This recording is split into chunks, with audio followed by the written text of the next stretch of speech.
Hello, my loves. Now, give me one quick second because I forgot to check and make sure I'm using the right mic, and I am, so it's perfect. I wanted to come on and share something that I've been working with for the last few days that has made such a big difference in my practice. So, as many of you know, for the last month or so, I've had some of my old anxiety has come back, and in fact, I had a few days that it was really, really debilitating. And I know a lot of people messaged me saying, "Oh, I know this pandemic is impacting a lot of people," and it wasn't just the pandemic. There were like five major life things that happened at the same time as the pandemic, and my body just basically went, "Fuck this," and kind of crapped out. So, as many of you know, I have been scaling back. It's the reason why I haven't been doing the energy updates every week. You may be someone who listens to my podcast. I haven't been recording new episodes. I'm hoping to be able to get back to that next week. And I have really been just scaling back and really working on giving myself some space and some grace, because that's the thing I always say, to be able to recharge. And this time has been like some meditation. It's been drawing mandalas. It's been doing art journaling. I've actually posted my process for art journaling, which you can find on like my website and whatever. It's called Art-omatic writing.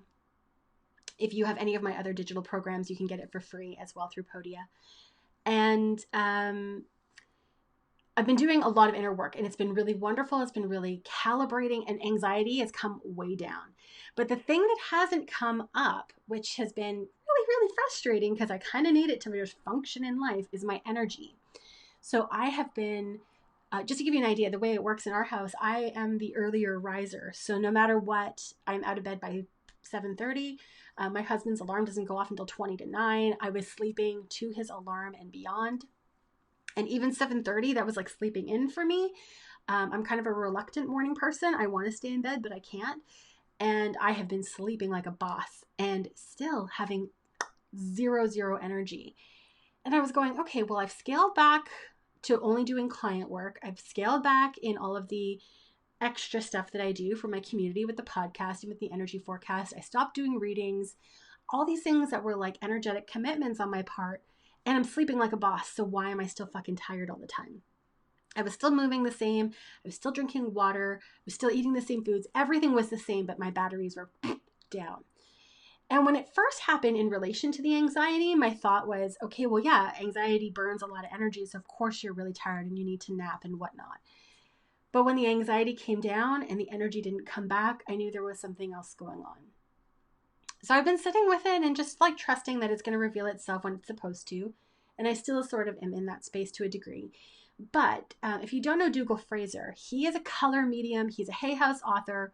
He's just like an all-around good guy. I met him in February at an event he held in Seattle, and just really felt like this is like, he just felt really kindred to me. He's just a good person.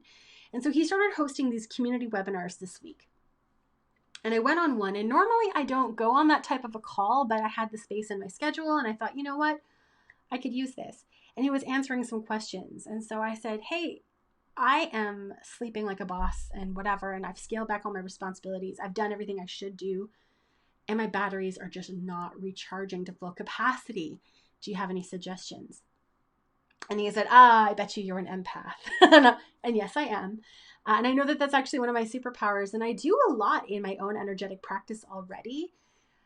But I think because everything has been so heightened, even though I'm doing a lot, it's a lot in relation to my normal life. I wasn't doing enough energetic practices in relation to how fucking crazy the world is right now. And because I'm someone who cares really deeply and I am an empath, there is always like this openness. And sometimes it comes with this sense of over responsibility, which definitely contributes to my anxiety. But because I have this big openness and this desire to serve, I was just being depleted. No matter what I was doing, it was never enough. And particularly because I was doing things in relation to a normal life, and the impact on the bigger scale was bigger. So I needed to show up in my energetic practice in a bigger way as well. So I was like, okay. He has said also a lot of light workers are being tapped at night, and they are doing work while they sleep. Interestingly, this exact message came up when I was doing the teaching for Due North, and I was channeling what the lessons were. And they were like, the guides were telling me, make sure they know to protect themselves when they sleep, because otherwise they're doing work and they're not resting.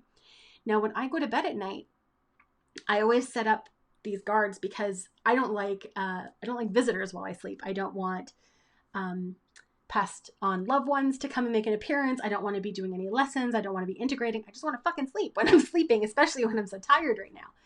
So I have this 2-step process. One is where I clear out any entities in my house, because sometimes they come to just chill. So I clear out any entities and then I shield up. And yeah, you can't just shield up, because if you've got things that are sucking your energy in the house, then you're just locking them in with you. So I clear the house, shield up. That's my nightly process. As long as I didn't like stumble into bed tired, if I have the energy, that's what I do every night.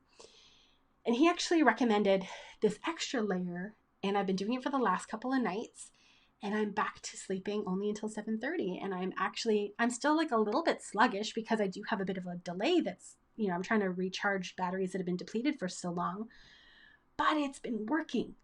So I want to share that with you because if you are someone who identifies as an empath, you are probably conducting yourself in the world super wide open.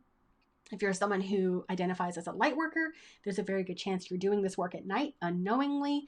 Now, I have 2 guides as well on my Podia page. One is about using essential oils for different energetic practices, and the other one is just a guide to energy management.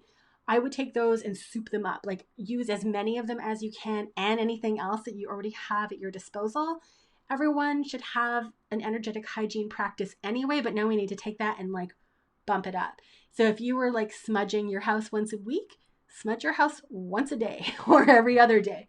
Particularly right now, while energy is so fucking high, we need to take whatever we're doing and turn up the dial and really just like do it in a bigger way.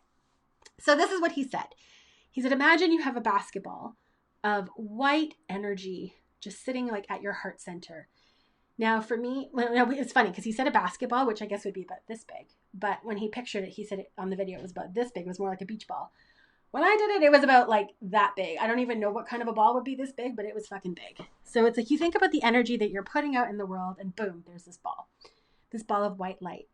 And then you're going to invite that light to just start to shrink and to come in. And he said, ultimately, you want to end up with like a golf ball. I managed to get it to about the size of a baseball because I still have some issues around boundaries and chronic overgiving and whatnot.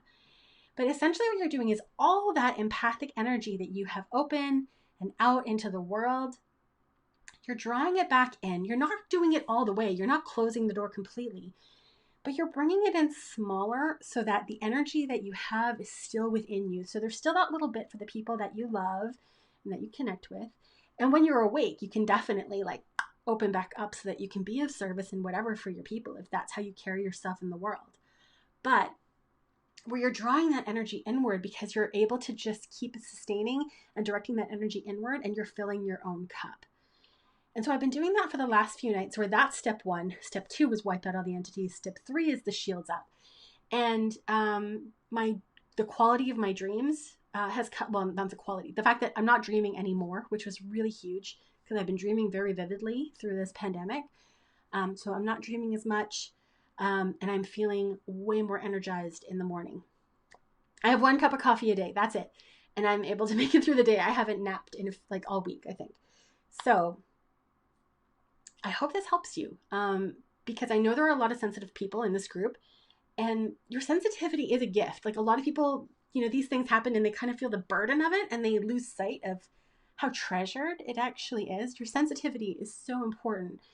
But when we talk about empathy and we talk about like wanting to serve others, we need to be able to also keep that battery full. So if you've been finding your energy being a little bit like, amp up your practice. You can try this kind of beach ball to golf ball exercise.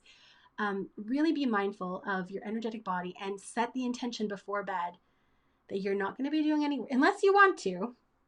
And like I said this to a client the other day, that like maybe what you do is on weekends you offer to do this inner work, but during the week you're really focused on nourishing the cups that you can do this extra service on the weekends. So you're just setting the intentions that you're going to have a deep, restful, restorative sleep where you are not in service, where all of the energy is dedicated to yourself. And I know that probably sounds a bit selfish, but you need that because we need your light in the world.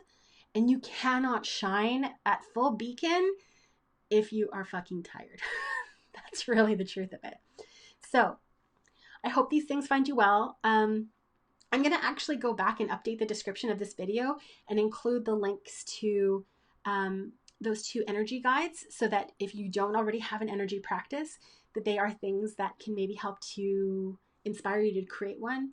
If ever there was a time for it, it's now. It's not just for empaths, it's for everyone, but especially empaths right now. And again, if you do have a practice, or if you're just starting one, go full hog right now. Like, do way more than you think is necessary, because energetically, these are some intense times, and we need to be able to keep sustaining this so that we can keep showing up for the world. And if the fact that I've had to take multiple weeks of dialing back from the things that I love most in my life, like being in this community and creating the podcast, is any indication, all of us are susceptible. So I already had an energetic practice and it still took me out. So be mindful of that, not to scare you, but to be just aware. So I am loving you. I hope this finds you well, and I hope this inspires you to do something really wonderful for yourself too. Okay, take care.